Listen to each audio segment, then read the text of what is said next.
Hello, everyone. Welcome back. Good to see you. We're going to be doing just a quick kind of pre-debate analysis and then talking about just the state of the election more broadly going into it. And so here's the first thing I'll say, all right? How many of you are actually going to watch this? Who's going to actually watch the debate? I think that more people are going to watch this than I originally thought. After the last debate, I've been in kind of a funk because, a lot of reasons, but I'm like, this is the state of things, right? This is where we're at. But I'm starting to shift a little bit on kind of how I'm thinking about stuff. And I'll share that with you here in a second. But I think this debate does matter. I'm going to get into the ways in which it does matter and the ways in which it doesn't. And they're kind of similar to the stuff I talked about in my, debate one pre-debate video. And they're kind of different as well. And there's some pretty interesting facts that kind of revolve around this that I'm excited to get into. But first off, here's the topics. So they're going to talk about Trump and Biden's records, the Supreme Court, COVID-19, the economy, race and violence in our cities, and the integrity of the election. I think these are pretty good debate topics. Now, there is a bit of a controversy that Trump's campaign manager said, Bill Stepien said that he was under the impression that they would talk about foreign policy more. And I guess Kristen Welker, that's the debate moderator for tonight, didn't put, a strong emphasis in foreign policy. And, Trump's campaign, they're saying, well, this is them just trying to insulate Biden from his own record. And that might be true. But, the other thing I'll say is they agreed to these rules. And if they wanted to talk about these things, I think they needed to say on the front end, okay, we're going to pick two topics. Biden can pick two topics and Kristen Welker picks two topics or something like that, going into it. So, does it suck? Yeah, but those are the rules going into it. Another thing that's been changed about this debate from the first one is at the beginning of each section, because I think each topic is going to get 15 minutes. At the beginning of each section, there's going to be a 2-minute introductory statement, but by Biden and by Trump, and whoever is talking, the other person's mic is going to be turned off during that time. But after the opening statements, the mics are going to be on. They're going to be able to go back and forth. So that's what they're going to do. And that'll give Trump an opportunity to bring up some of those things that he wants to bring up. He does have a point to say, yeah, we need to talk about the foreign policy because we haven't gotten into new wars. We did take out the ISIS caliphate. We did take out al-Baghdadi and Soleimani. We haven't gotten into we're told we're going to get in all these wars and we haven't. And actually, there's been some pretty big progress in terms of Middle East peace. So for him to want to talk about that, I think is legitimate. But I think he'll have an opportunity to do that during that time when they're going to go back and forth. So here's the things that I'm just going to tell you real simply what people are going to be looking for from this debate, or what I think anyway, the undecided voters, because I think they still exist. I think that group is shrinking, but I do think they still exist. One thing I was thinking about is, and I've told you this before, I've talked about Jonah Goldberg's book, Contagious, Made to Stick by Chip and Dan Heath, about, what makes ideas stick in your mind and what makes you want to spread them. And when it comes to ideas or sales pitches or anything like that, they need to be simple enough that you can recall them or recall something really important about them at a later point in time. So an example they might give is in those books is, let's say you're an employer and you do all these job interviews with candidates. At a later point in time, you don't make the decision then, you make the decision later. And so you're going to have something or maybe a few things that you recall about that person when you're deciding if you want to hire them or not. Same with if you're going to give a sales contract to some people. You have different companies come in and say, here's our pitch, here's our pitch, here's our pitch. And you're going to just have a few nuggets that you recall when you're making that decision at a later point in time. In the job interview example, they don't sit there and pore over the resumes, time and time again. They just have a few things they recall. So whenever I say what people are going to be looking for, what I'm really framing this around is what I think the nugget that they're going to recall when they're deciding which oval to circle in that when they're at the ballot box or whatever, or when they're at the election center. So I think that the thing people are going to be looking for Trump is demeanor, for obvious reasons. But, look at how he behaved in the last debate. And that was the debate where I said that, really the only other debate, I said, I think he's going to lose. I think that he lost a lot of undecideds. A lot of people aren't going to give him a second chance after this. And I'll get into kind of where I'm at in that prediction right now, as of right now here in a minute. But his demeanor was the main thing in that debate. You know, every good moment that Biden had in that first debate was a response to Trump interrupting him all the time and just being kind of brash and belligerent. If you remove all that, Biden has no good moments. Biden looks a lot like Kamala Harris in her debate with Mike Pence. Not very good answers on things, just not good answers.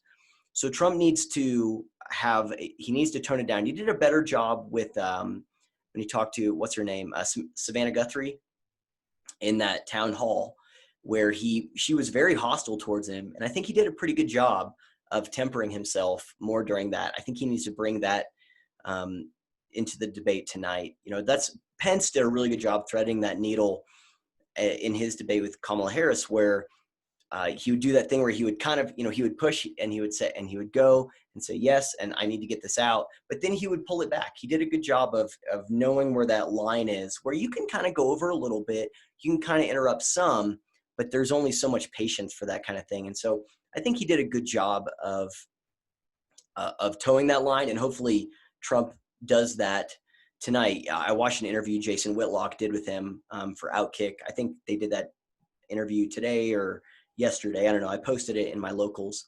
But Whitlock brought up the debate, and Trump said, you know, do you have any advice for me? I'll listen to your advice if you have any. And Whitlock said, let Biden talk. If you let him talk, he'll do a lot of your job for you. And Trump's, you know, okay, yeah. But he's right. So I think that demeanor issue is a real issue. So I think that's going to be the thing people are looking for. How did I feel about the way he handled himself? I think that, you know, I wrote a thing way back in February about how people, you know, and they're in relationships, they might have, you know, there's a difference between my wife and I are getting along and we're fighting right now, right? And whether or not things are good and we are fighting has to do with a lot of little things, mostly just perceptions.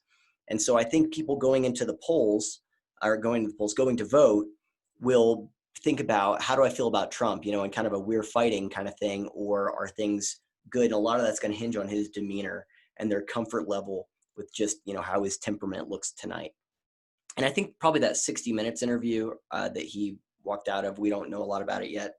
That's going to probably be put out there sometime before the election. And so I think that's going to feed into that demeanor thing. But this is going to be the big one. How did his demeanor seem? With Biden, I think people are going to be looking for clear answers. And what I mean is, are you going to pack the Supreme Court? Yes or no? And the filibuster? Yes or no? Hunter Biden's laptop, is this true? Have you ever profited from Hunter Biden profiting off your name? Yes or no? And so I think if Biden doesn't give any answers there, or clear answers, if he continues to just not answer those questions, I do think that will hurt him. James Lindsay did a video yesterday where he was talking about, you know, why he's not going to be voting for Biden and why he's going to be supporting Trump. And he talked about, he's like, they're not answering these questions. They need to answer these questions. These are disqualifying. To not answer these questions, that is disqualifying. And I agree with that sentiment. And so I think that if Biden doesn't answer those questions, it's going to hurt him. Now, Trump has to thread that needle of finding a way to bring up the Hunter Biden stuff. You know, one, I don't know how much Kristen Welker is going to allow it. She has to know it's coming. So we'll see how much she allows it.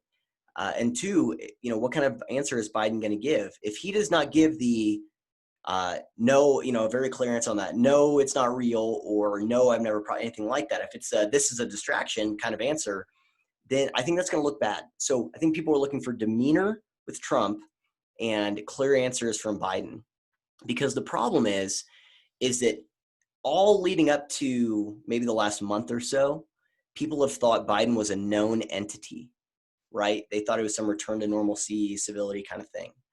But the more they see he's not giving answers about things, it makes him more of an unknown entity. Trump is a known entity at this point for people, for better or for worse. So the more Biden appears like, oh, actually, maybe this is an unknown entity, the more that's going to hurt him. And that happens the more they don't give answers about things.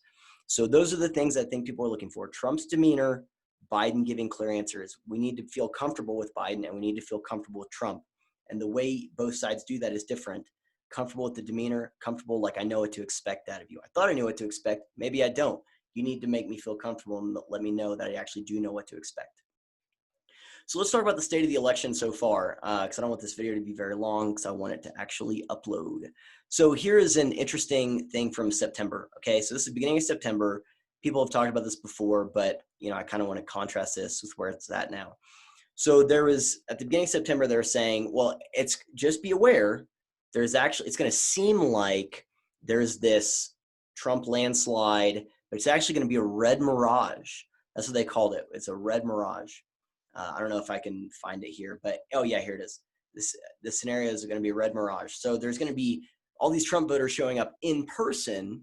And so on election night, it's going to look like he won. But once all the mail-in and absentee and in-person voting ballots are counted, then actually it's going to be that Biden won. So just be aware there's going to be this red mirage. Now, first of all, this already, whenever this article came out, it's like, okay, yeah, what does this do for the people who are already kind of skeptical about all the mail-in voting that's going to be taking place and the potential for shenanigans there? Like, if you tell that side, hey, it might look like your guy wins, but once all these mail-in votes that you're already skeptical of come in, he actually didn't win.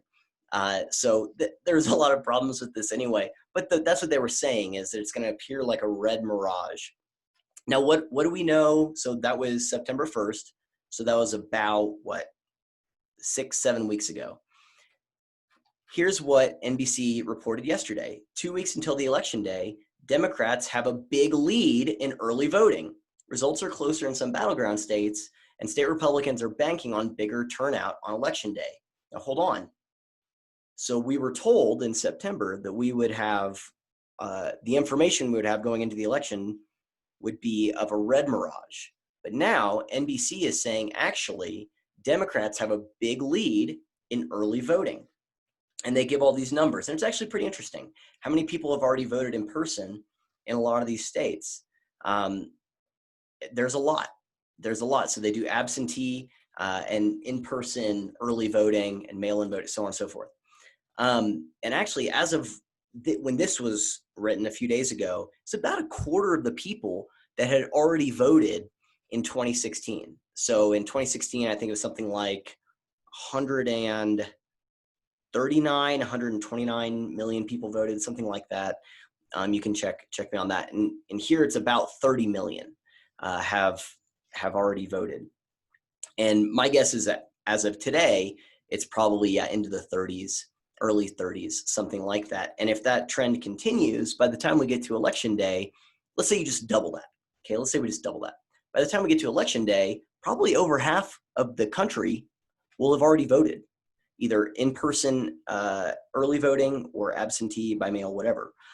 So that's actually a pretty big deal. Now, let's say we just follow this trend and extrapolate this NBC article, right? I know this is one data set, but just go with me. So let's say by election day, we have closer to between 30 and 40 million Democrats have voted, and between maybe 20 and 25 million Republicans have voted. So that's going to show an even bigger gap between where the Democrats are and where the Republicans are going into election day. Now, what's interesting so we'll come back to that topic here in a second. What's interesting is that whenever I was looking for actually that article, I just looked up Red Mirage on Google, and this article came out today, and it's about Red Mirage and Blue Mirage. What's funny is I actually called it a Blue Mirage the other day in an article I put on my locals, but anyway. But that's what I was saying is, well, wait a second. It looks like we're actually setting ourselves up for a Blue Mirage, because going into election day, it might look like the Democrats have a huge lead. And then once we get these votes coming in, then that's going to change. So this article does a good job. This is on Reuters. I'll link it to you guys in the comments or in the description or whatever. So the Blue Mirage in Florida and North Carolina. So Florida and North Carolina have already begun counting the votes they've received. So that's the early in-person mail and all their stuff. So that means they're going to be able to release those as soon as the polls close on November 3rd. And then as they're counting the other votes, then it'll change. So they're saying they'll have those out as soon as the polls close. And if they think that most of the people who did that voting, early voting, is Democrats, then it's going to look like the Democrats have a huge advantage in Florida and North Carolina. Then as the in-person votes come in, then it might shift more towards Trump. Now here's the other one. So red mirage and the Rust Belt. So Pennsylvania, Michigan, and Wisconsin, those ballots can't be counted until election day. So that means those ballots and votes that people have already been counting in North Carolina and Florida, and Pennsylvania, Michigan, and Wisconsin, they don't touch those until election day. So they'll be counting those along with all the rest of them that are coming in that day. So they're saying, we don't know. It could appear like a red mirage, like with the people exit polls and stuff. But once we start counting those early votes, then that'll swing it back from the right to the left. So that could be a red mirage. So, and then they talk about how Arizona just doesn't have any other crap together, based on the 2018 midterm election. So that, fair enough. But the point is that we don't really know what to expect on election day, which right? Okay, that's not new news for you.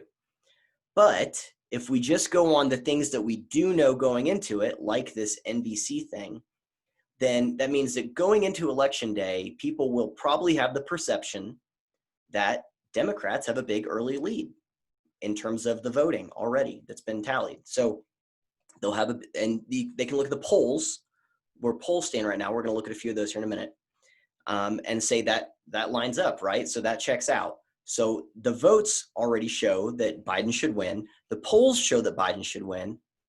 What do you think that's going to do on election day for Democrats who are planning to vote on election day? What was one of Hillary Clinton's biggest problems in 2016? Voter turnout. There's a lot of them, right? You can make a lot of jokes here. She had a lot of problems. But voter turnout, lack of it for the Democrats, was one of the main stories of the 2016 election. Trump won areas that Romney lost with more votes. So, Democrats did not show up to vote in 2016. Why? A lot of them said, we thought she was going to win. Why would we show up to vote if we think she's going to win? She's got this in the bag. Look at where things stand now. Where do the polls stand? Biden, right? And what are the early votes showing? Huge advantage for the Democrats. So think about what happened in 2016. Well, our team's going to win. So why do we need to show up, go out? It's going to be cold.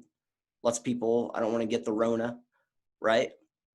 So what I'm saying is there's a good chance they're setting themselves up for a suppressed Democrat turnout on election day. Now, I could be wrong.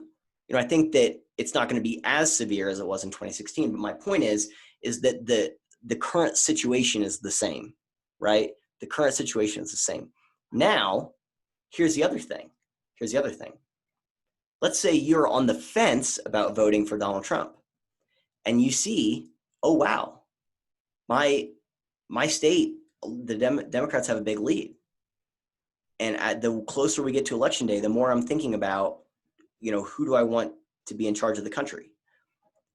You're going to look at that and go, my vote really matters. That could be very motivating for people who are kind of on the fence about voting on the right to go, we got to get out and vote.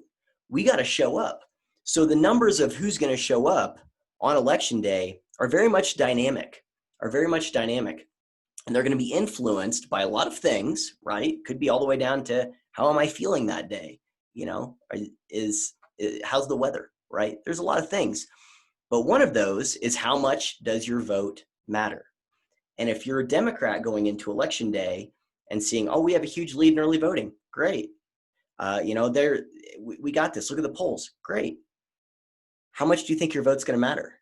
And if you're a Republican going, oh, we got to get out there. He's not winning. We really want him to win. Or we at very least don't want this guy to win. We got to get out there and vote. Our vote really matters. So I think it could have that kind of opposite effect going into election day. Now, in terms of the state of the election, this is the last thing I'll say, because like I said, I didn't want this to be very long. So Obama's been out there. They got the big guns out. Obama's been out there campaigning for Biden starting yesterday. And he was in, where do you think he was? He was in Pennsylvania. He went to Philadelphia. So he was in Pennsylvania. Pennsylvania is Joe Biden's home state. Pennsylvania is Joe Biden's home state. How do the Pennsylvania polls look? Let's go to. So this is national.